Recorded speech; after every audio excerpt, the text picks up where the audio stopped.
পয়গম্বর আরবি মুহাম্মদ রাসূলুল্লাহ সাল্লাল্লাহু আলাইহি ওয়াসাল্লাম বলেন,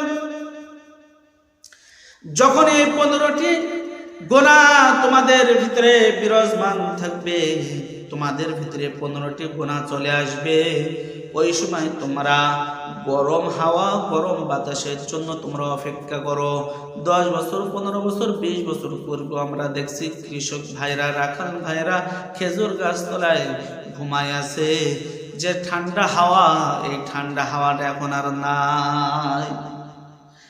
রাসূলুল্লাহ বলেন, এই 15টি গুনাহ করলে তোমাদের ভিতরে আযাবগুলো তথা এইগুলা হবে, গরম হাওয়া আসবে। 2 নাম্বার রাসূলুল্লাহ বলেন, ওয়াসালসালাতান, এই যে দেখেন ওয়াসালসালাতান, তোমাদের ভিতরে ওই সময় ভূমিকম্প হবে। যে সময় 15টি এই গুনাহ বিরাজমান হবে, 15টি অন্যায় যে সময় তোমাদের ভিতরে আসবে, এখন আপনারা চিন্তা করেন আইছে কি না আইছে, আপনারাই জানেন। তখন ভূমিকম্প হবে, ভূমিকম্প হইতে থাকবে, সপ্তাহে 1 বার 2 বার 3 বার ভূমিকম্প হইতেছে। আল্লাহ পাক রব্বুল আলামিন বলেন, সব ক্ষমতার মালিক আমি আল্লাহ, আমি ছাড়া কেউ নাই। 48 সেকেন্ড ভূমিকম্পে এই সমস্ত দুনিয়াকে আমি স্তব্ধ করে দিয়েছি, আমি স্তব্ধ করে দিয়েছি। ওয়াজালজালাতান ওয়া খাসফান ওয়া মাসখান, তোমাদের ভিতরে তখন আযাব আসবে, তোমাদের চেহারা করো বিকৃত হয়ে যাবে, তোমাদের ভিতরে তখন শিলা বৃষ্টি আসবে, তোমাদের ভিতরে তখন পাথর বর্ষিত হতে থাকবে। এই আযাবগুলো তোমাদের ভিতরে আসবে, তোমরা অপেক্ষা করো। এজন্য আসেন ভাই, আসেন, আমি আপনি আমরা দুনিয়ার সবাই ভালো হয়ে যায়, দুনিয়ার সবাই যদি ভালো হয়ে যায় তাহলে আযাব থেকে আমরা ফিরে থাকতে পারবো। সবাই যদি ভালো না হয় তাহলে আযাব থেকে আমরা ফিরতে পারবো না। এই গুনাহগুলো করেন না, গুনাহগুলো করেন না, গুনাহ থেকে ফিরে থাকেন। তাহলে 1 নাম্বার গনিমতের মাল নিজের মনে পড়বে।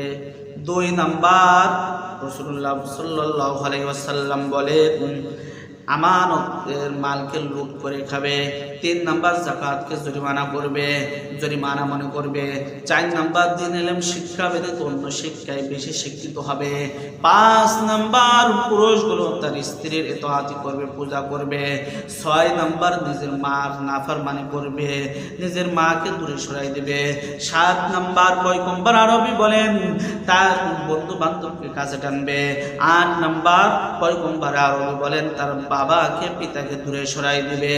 9 নম্বর পয়গম্বর আরবি বলেন, 9 নম্বর মসজিদের ইমাম বা মসজিদের ভিতরে হট্টগোল শুরু হয়ে যাবে। নিজের স্ত্রীকে বাধ্যর ভিতরে আনতে পারে না, বাধ্যতা করতে পারে না। এই জন্য মসজিদের ইমামকে, সভাপতিকে, সে আর সেক্রেটারি নরম পায়, এই জন্য সে এইখানে জোর গলায় কথা বলবে। 10 নম্বর পয়গম্বর আরবি বলেন, গোত্রর নেতা হবে সবচেয়ে বড় পাপাচার। 11 নাম্বার রাসূলুল্লাহ বলেন গ্রামের কর্ণধার হবে পাপাচার। 12 নাম্বার পয়গম্বর আরবি বলেন, শেষ জামানায় একজনকে সম্মান করবে শ্রদ্ধার সাথে নয়, তার অনিষ্ট খারাপি থেকে বাঁচার জন্য, যে ওরে সালাম না দিলে বা ও আমার তো জমি জায়গার জন্য কেস কাম করতেই পারে।